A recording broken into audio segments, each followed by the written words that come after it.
Yeah, they made one for us. Hold on, let me get it. My podcast script. I think we're live. Hi, everyone. You can We're see what's live. happening behind the scenes. All right, let me get my script first. Oh.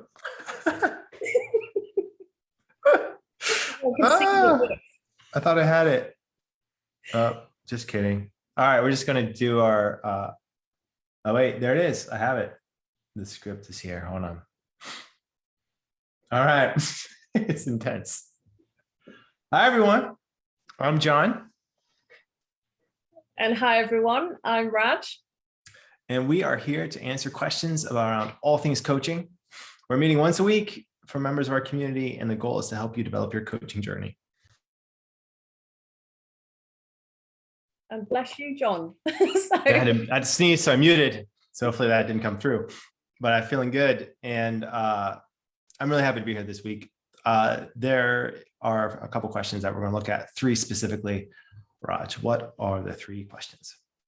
Yeah, we're excited to be here. So 3 questions that we're going to look at today. Number 1, we're going to talk about what is your favorite coaching tool? And we're asking John, and I'll be talking a little bit about mine. Number 2, what if clients require some kind of consulting? I've had this one a lot before. How do you blend coaching into the session? And then number 3, how do you manage a talkative client? These are great questions. And are we also going to talk about our books too? I think we started a bit, didn't we? Yeah. Book rec. Let's do that at the end too. That's fun. All right, Raj, let's go first. Why don't you go first? What's your favorite coaching tool? Well, we just came out of a team meeting, didn't we? And did a really great tool there. So I've still got that top of mind as well. And I don't know when John will share this wonderful new tool that he was guiding us through, but I love that one. But my favorite one, Future Self, I love Future Self. I really, really like Future Self. I use Future Self a lot. Second might be Inner Critic. And then I actually use Bird's Eye View as well. But I want to save talking about Bird's Eye View until later, I think, when we're talking about a few other things, because I was thinking about how I use Bird's Eye View.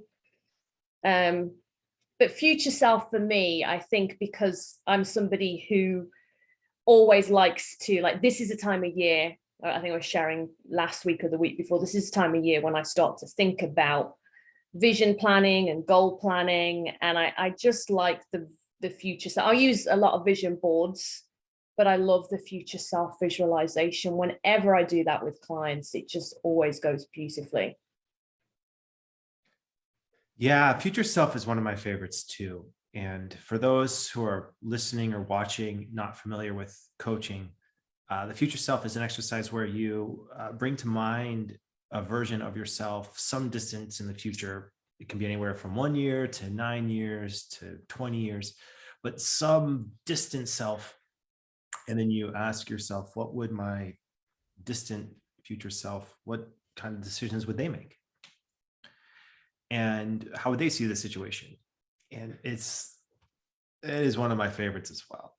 I think that I find the future self to be so useful because it breaks up current current thinking patterns, right? Like you're thinking in like, I'm so like all these things are happening right now. Like what would the long range best version of myself, like what would that perspective be?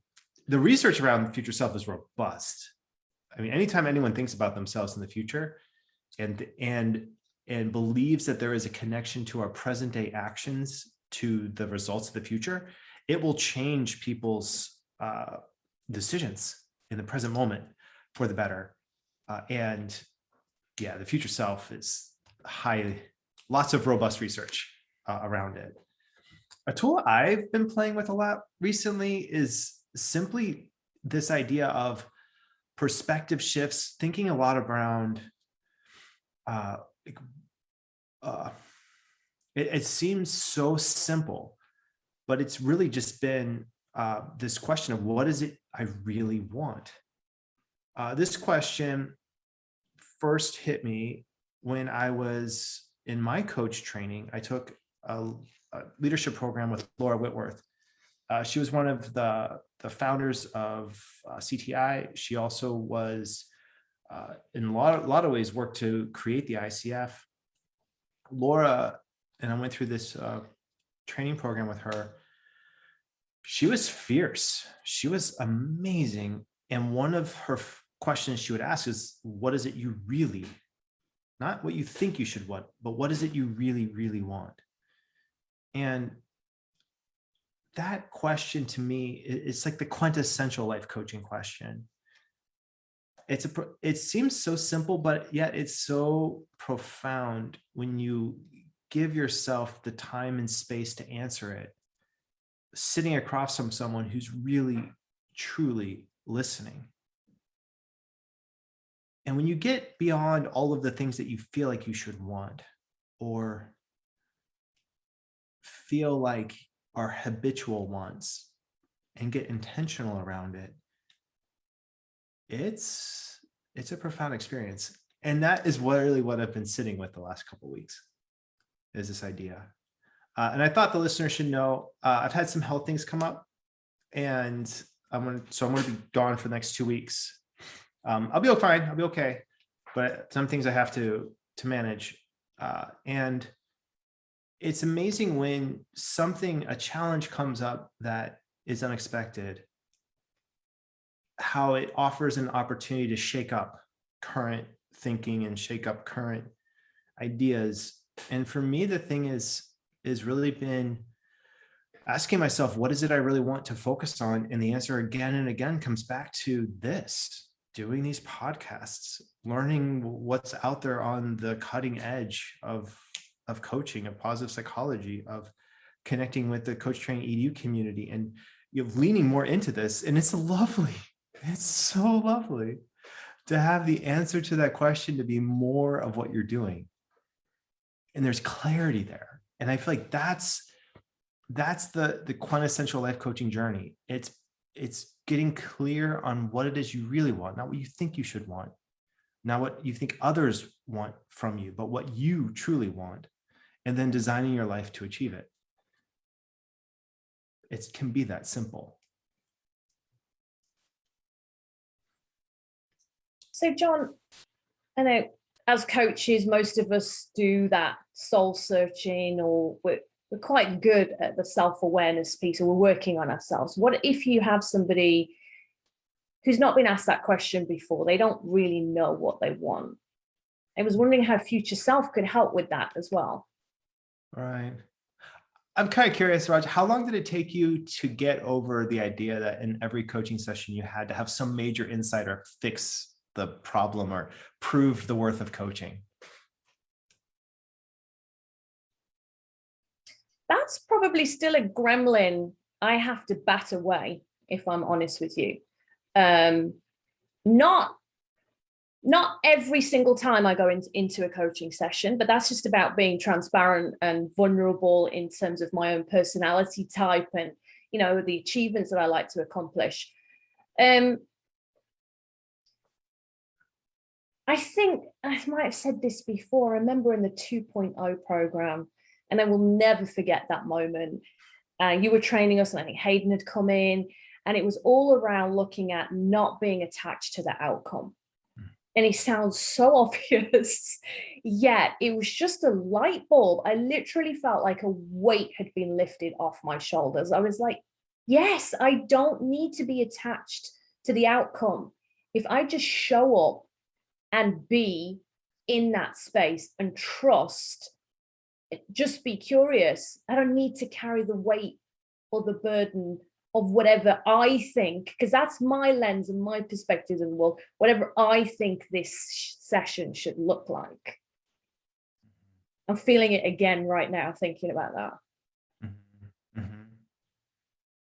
I think what attracts people to coaching is that it's a helping profession. It's people who want to help other people. That's what we're here. And it's exciting. It's fulfilling. I think one of the most fulfilling things I've ever, this is why I wanted to dedicate my professional life to this. is because I remember the impact that coaching sessions had on me when Moise was getting trained, and I was, the practice client for her classmates. And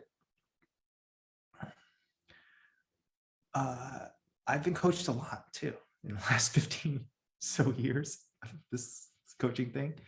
And I'm continually impressed with coaches who give me space to process. It's just processing space. And I think that in our society, there's an odd reconfiguration of value, what is value creation, and with so much content being created, and that content being created with the ability to be duplicated, there's value in that. There's value in content creation. There is also increased value in space creation. And what life coaching does really well is it teaches coaches how to create space, create this empty field that you allow your client to romp in, and you follow along wherever they want to go in this empty field, and just space to say whatever and feel whatever, and be able to be attended to with someone who's trained to let their assumptions, if not go completely, but at least to be aware of assumptions, to question like their own coach assumption, so that when you're asking a coaching question, you allow clients to question their assumptions. That's so valuable right now in our society. People don't have that. There is so much judgment, so much criticism, so much anger in these spaces, that to have these spaces of non-judgment, of exploration, of curiosity, these are the premiums. And this is why I think the field of coaching is growing, tremendously growing. The fundamentals are correct. So in essence, what I see coaches doing is we create space for people to figure out and do whatever they need to figure out. And it took me about 3 years before I stopped trying to solve people's problems in coaching. It was painful. I remember doing some sessions where I was trying to get a problem and solve it and get up in there and make it worthwhile, like prove the value of coaching. Like, you made this decision. And I was searching for a coach myself a month ago. I'm a tough client. I'm like the worst coaching client ever. I mean, I feel like I can't really hire someone I've trained. That's kind of awkward. So I go and I look at these other companies, and I'll do this and I tell people, look, I know I'm an MCC coach. I've trained. I'm a trainer. I know I've done this stuff. Like, I'm horrible. Just if we work together, it's that kind of stuff. I can design completely, like here's the package of how you want to be if you're my coach, kind of thing. And the number one thing is just space. Just simple. But it's amazing how me as a client, I can totally 100% feel if my coach wants me to, like, in terms of decision, if they want me to go one way or another, I can feel that like instantly if the coach wants me to go one way or another. And that for me is a no. Like if a coach does that, I'm out. Because here's the deal. And this is like one of the things I feel like if coaches can understand this in their journey of coach training, then it's like they've won the coach training. They've won coach training. And it's when there's a problem or decision, you want to make that problem or decision worse. Like you don't want to actively solve it. You want to use it as an insight generator. So it's almost like, who cares if they make one decision or another? Like you have to think this all in your head and feel this. Even if you think, you know what, I really, really, really want them to go make this decision. If you can't let go of that, then you have to tell your client, look, I'm sorry, I just really want you to make this decision, but I'm going to let that go and I'm going to be here and be present for you. That's the way to go with this. But I feel like once coaches get to this point, it's like freedom. Because what happens is then you allow yourself to get to the deeper things. You get to that question of what is it you really, really want? And this decision is simply, whatever decisions they make, whatever direction or whatever is happening in their life, the clarity comes, the clarity around the decision comes not from playing in the same level as the question, but by going one or two levels deeper. That to me is, it's a yes. I'll sign up for that all day, every day, it's such a sacred conversation. And that's to me what coaching is. So if my favorite coaching tool, if I could just package that into whatever we call it, that's my tool. I wonder how many people needed to hear that today, John. Like what I was hearing as you were talking as well was, it's okay to not have all the answers. And both the client and the coach needs to hear that. Mm-hmm. I needed to hear it. I think we need to all hear that, to just let go. And I think that connects back to what we were talking about enoughness even earlier or the other week. It really is okay to explore. It is making me think of wonderful coaching session I had earlier with our very own Ashley Scott. And when I was in the session, I was judging myself around a couple of things when she was asking me a coaching question. And, you know, the perfectionist or the inner critic inside me as a client was like, why don't I know? I was like, I don't know. Actually, I'm not sure why I'm feeling like this or why this is coming up. But it was so freeing to have the space to even say, I don't know, and it's okay. Mm. Yeah. It's courageous to get to this place. Once Laura's coming up a lot, which is sweet. And she said once, you don't want to go into dangerous territory alone. And I feel like as a coach, you get to go into this territory, which can feel dangerous because you have to be vulnerable.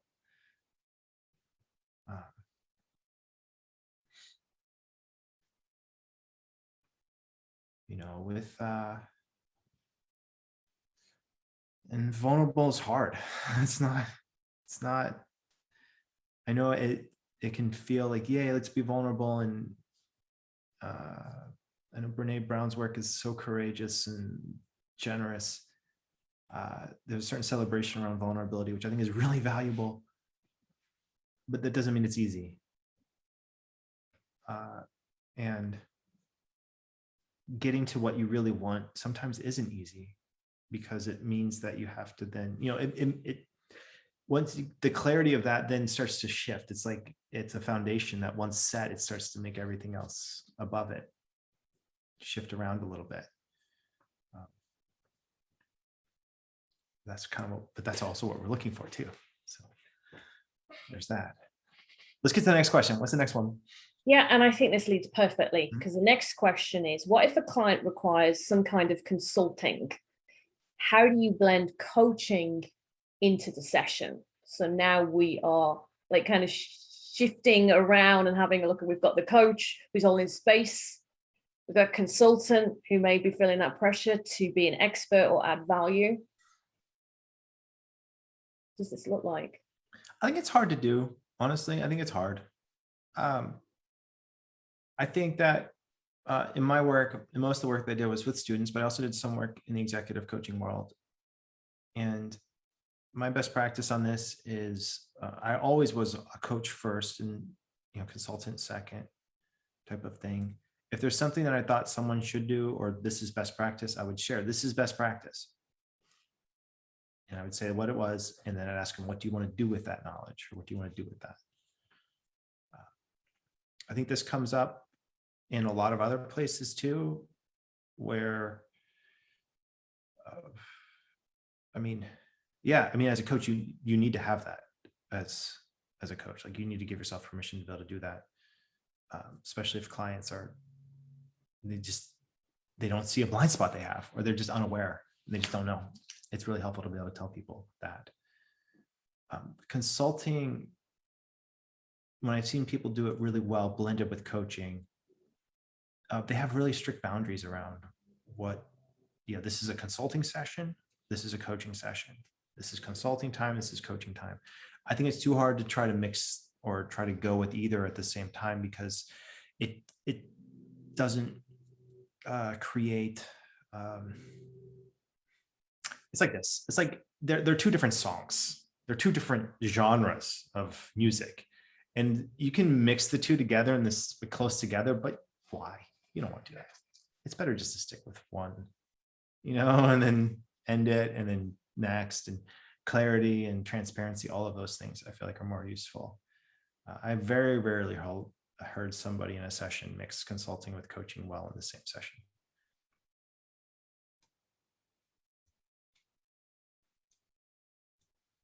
I like what you're saying about boundaries. I think keeping it separate. I mean, I'm a coach, I'm a consultant, I'm a mentor, and I'm a trainer. I wear lots of different hats. So for me, business is called coachability. I'm always using a coaching approach or coaching tools or coaching questions, and I'm always curious. Yet one of the things that I found, and I will say to anyone else who's a consultant or mentor out there, is being mindful of opting to go with your consultant's hat all the time.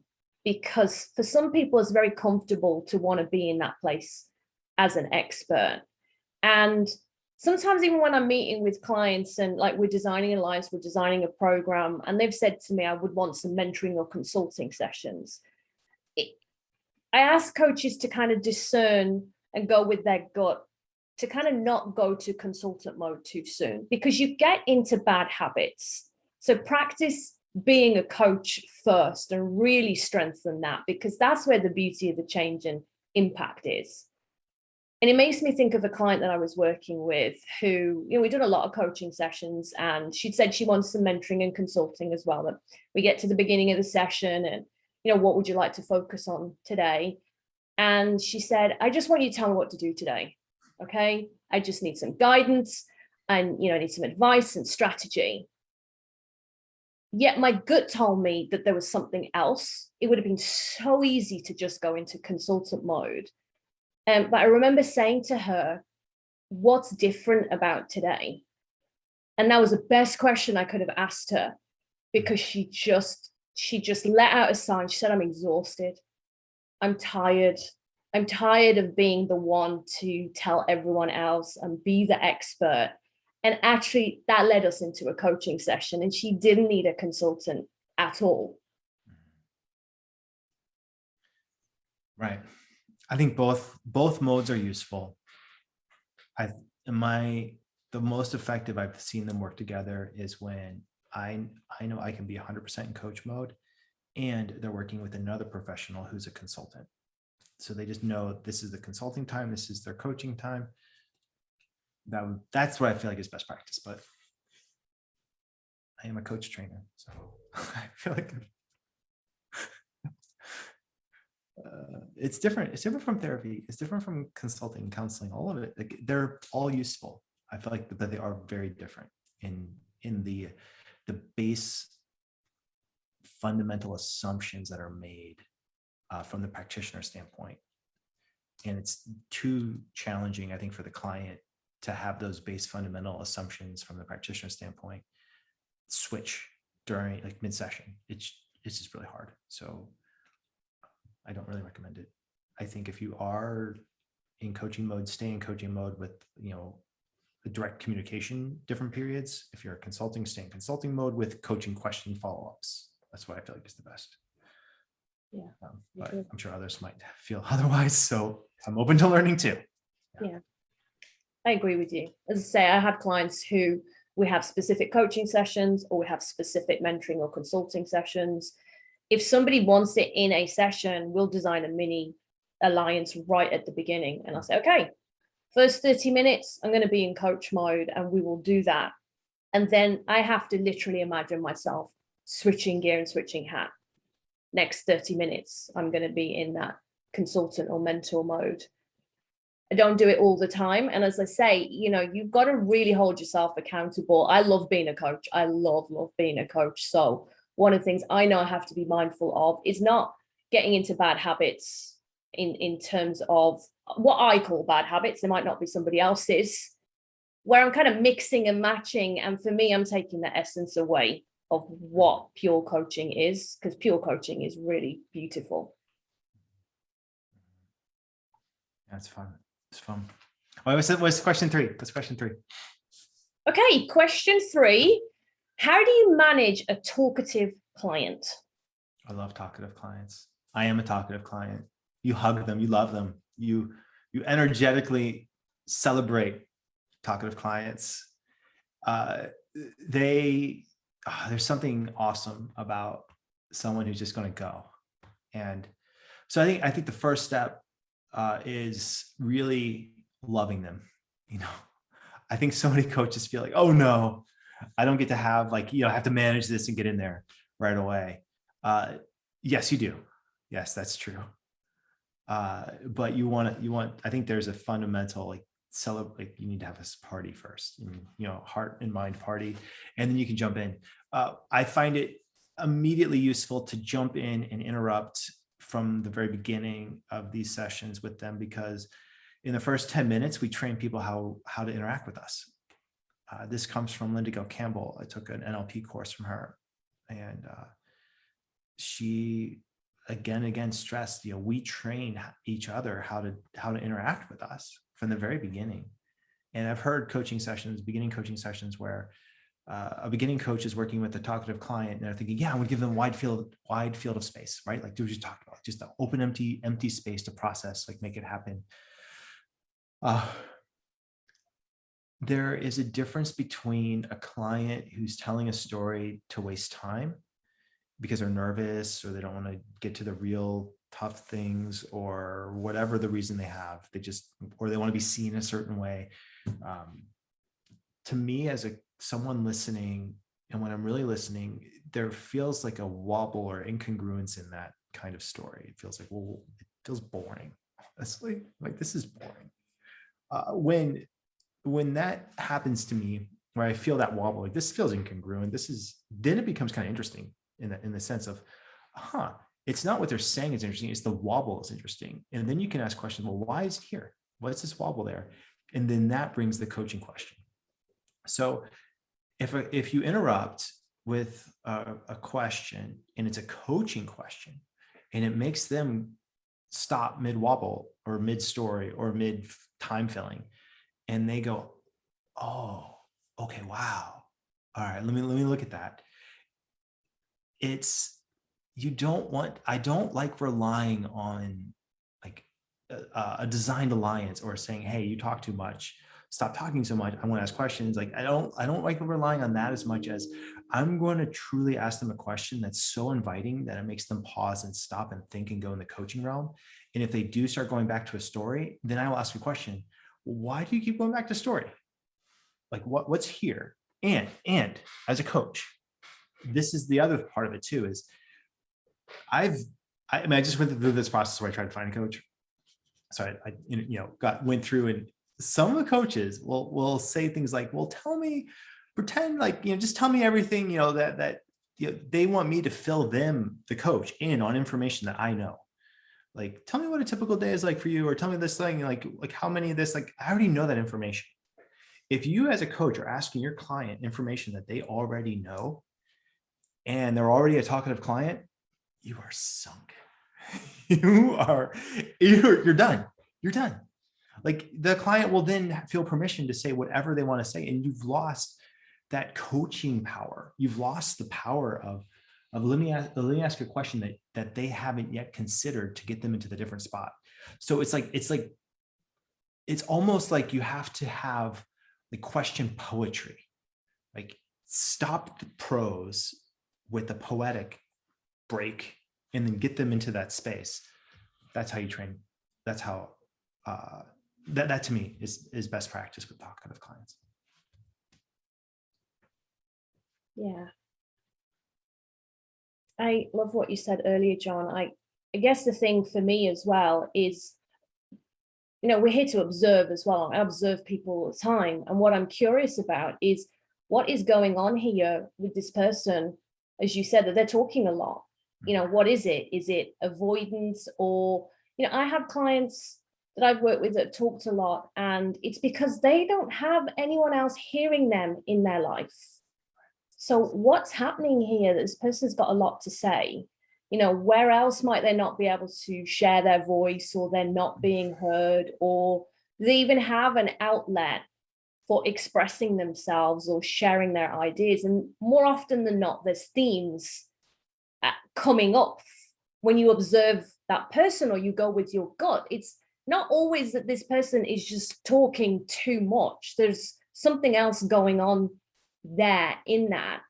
I mean, other thing to be mindful of as well is that sometimes we're working with people who are different from us, different cultures, different ways of expressing. It might not be somebody's first language, so they are not feeling confident, and it might take them longer to share something. So all of these things I think we have to be mindful of, versus even going to an assumption or judgment ourselves as a coach that this person is just talking a lot. Yeah. Yep. I love talkative clients. I think they're great. Gotta love them. It's all good.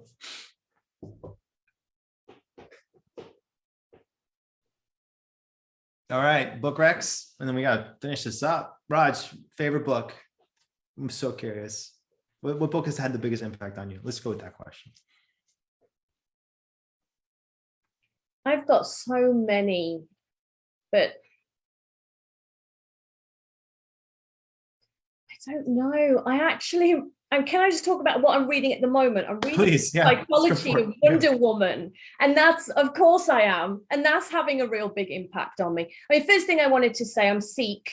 So my religious readings have had a big impact on me. And it's always something that my father talked about. I use some of those quotes. I'm writing a journal and I'm using those. So kind of faith-based things. But I'm excited. I'm reading the Psychology of Wonder Woman at the moment, and kind of how she was created, and the creator of the disc profile. Actually, that's where she came from psychology, and even her truth lasso. So I just got into it, but I'm really curious about where this is going to go with this character and how she came about. And there's so much in there around values and being. So that's all I'm going to say, because I don't want to be too talkative. I know we're on time. That's awesome. For me, I think like lately, yeah, I've been reading a lot of books on acting and character development. My daughters are in a pretty amazing acting program in Portland, and it's Katie O'Grady is the acting coach, and so we, once a week go into, I drive, into Portland to take my oldest daughter there, and the kind of conversations we're having a lot around character development and what it's like, in this, and it's amazing all of how much of the acting world got absorbed by coaching, and this idea of I used to think in high school that acting, wasn't that big, wasn't that hard, wasn't that big a deal, like, whatever kind of thing. And my sense around it, like, it's not the hard sciences like physics or math or something like this. Acting is it takes wild courage to go and do some of these things. And so, yeah, I think I've been going along for the ride when the character development, things like that. I would recommend coaches to take an acting class. Just go for it. It'll be not a lot, just like, a month. Just take a month of acting classes, see what happens. That would be a recommendation. I have taken a couple. Anyway, all right, we're at time. That was fast. I know. Thank you, Raj. I am John. This has been the Coaching to Flourish podcast. If we're going to call it that as we move forward, we'll see. Thank you, Raj. It's lovely to share this time with you and the Training EDU community. I'll be out next week for sure, and maybe 2 weeks after that, but I hope to be back 100% in about 2-3 weeks here. So thank you, John. We'll miss you. Take care, and we'll still see everyone next week, though. Yes, except me. Thanks, everyone. See you soon. Bye.